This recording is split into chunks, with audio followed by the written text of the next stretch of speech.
السلام علیکم ورحمۃ اللہ وبرکاتہ۔ بسم اللہ الرحمن الرحیم۔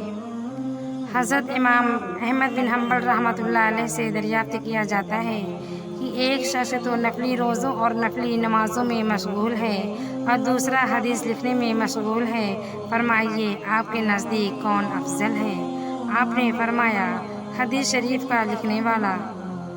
حضرت ابو بکر احمد بن علی فرماتے ہیں کہ حدیث شریف کا سیکھنا ہر قسم کی نفلی عبادت سے بہتر ہے۔ حضرت یحییٰ بن یمان فرماتے ہیں طلب حدیث بہترین عبادت اور باعث خیر و برکت ہے۔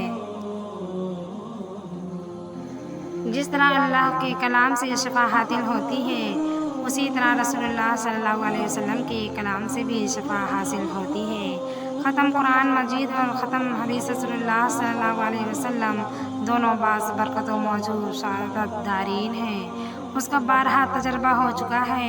حضرت امام رمادی جب بیمار پڑتے تو فرماتے حدیث پڑھنے والوں کو بلاؤ، جب وہ آ جاتے تو فرماتے مجھے حدیث پڑھ کر سناؤ۔ حضرت علی رضی اللہ تعالیٰ عنہ فرماتے ہیں کہ حدیثوں کی دیکھ بھال کرتے رہو، حدیثوں کا مذاکرہ کرتے رہو، اگر یہ نہ کیا تو ڈر ہے کہ یہ علم مٹ نہ جائے۔ حضرت عبداللہ رضی اللہ عنہ فرماتے ہیں حدیثوں کا مذاکرہ کرو، علم حدیث کی حیات آپس میں پڑھنا پڑھانا ہی ہے۔ حضرت عبداللہ بن عباس رحمۃ اللہ علیہ فرماتے ہیں حدیث شریف کا مذاکرہ کرو اور درس و تدریس جاری رکھو، اگر ایسا نہ ہوا تو یہ علم جاتا رہے گا۔ حضرت عبداللہ بن عباس رحمۃ اللہ علیہ فرماتے ہیں جب تم ہم میں سے حدیثیں سنو انہیں آپس میں دہرایا کرو۔ حضرت ابو سعید خدری رحمۃ اللہ علیہ کا بھی یہی قول ہے۔ آپ کا یہ بھی فرمان ہے کہ حدیث بیان کیا کرو، ایک حدیث دوسری حدیث کو یاد دلاتی ہے۔ حضرت ابو امامہ باہلی فرماتے ہیں یہ علمی مجلس اللہ تعالیٰ کی ہے۔ رسول اللہ صلی اللہ علیہ وسلم نے خدا کی باتیں پہنچا دی، تم بھی کچھ بھلی باتیں ہم سے سنو اور دوسروں کو سنا دو۔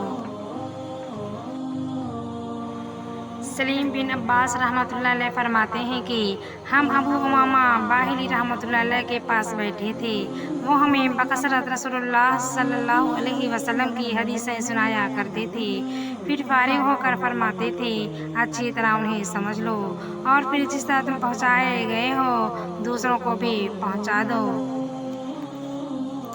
حضرت انس رحمۃ اللہ علیہ نے اپنے دونوں بیٹوں نضر اور موسیٰ کو حکم دیا تھا کہ وہ حدیث اور اسناد حدیث کو لکھ لیا کریں اور انہیں دوسروں کو سکھائیں۔ فرماتے ہیں کہ ہم تو اس عالم کو عالم ہی نہیں جانتے تھے جو اپنے علم کو لکھے۔ حضرت طلق بن حبیب رحمۃ اللہ علیہ فرماتے ہیں کہ حدیثوں کا مذاکرہ کیا کرو، ایک حدیث دوسری حدیث کو یاد دلاتی ہے۔ حضرت ابو العالیہ فرماتے ہیں جب کبھی رسول اللہ صلی اللہ علیہ وسلم کی حدیث بیان کرو تو اسے اچھی طرح محفوظ رکھو۔ حضرت عمر بن عبدالعزیز نے حمص کے گورنر کو لکھا تھا کہ اہل صلاح کا بیت المال میں اتنا حصہ مقرر کر دو کہ وہ بے پرواہ ہو جائیں تاکہ قرآن و حدیث کے علم سے انہیں کوئی چیز مشغول نہ کر سکے۔ حضرت عبداللہ بن عباس رحمۃ اللہ علیہ فرماتے ہیں جب تم ہم میں سے حدیثیں سنو انہیں آپس میں دہرایا کرو۔ حضرت ابو سعید خدری رحمۃ اللہ علیہ کا بھی یہی قول ہے۔ آپ کا یہ بھی فرمان ہے کہ حدیث بیان کیا کرو، ایک حدیث دوسری حدیث کو یاد دلاتی ہے۔ حضرت ابو امامہ باہلی فرماتے ہیں یہ علمی مجلس اللہ تعالیٰ کی ہے۔ رسول اللہ صلی اللہ علیہ وسلم نے خدا کی باتیں پہنچا دی، تم بھی کچھ بھلی باتیں ہم سے سنو اور دوسروں کو سنا دو۔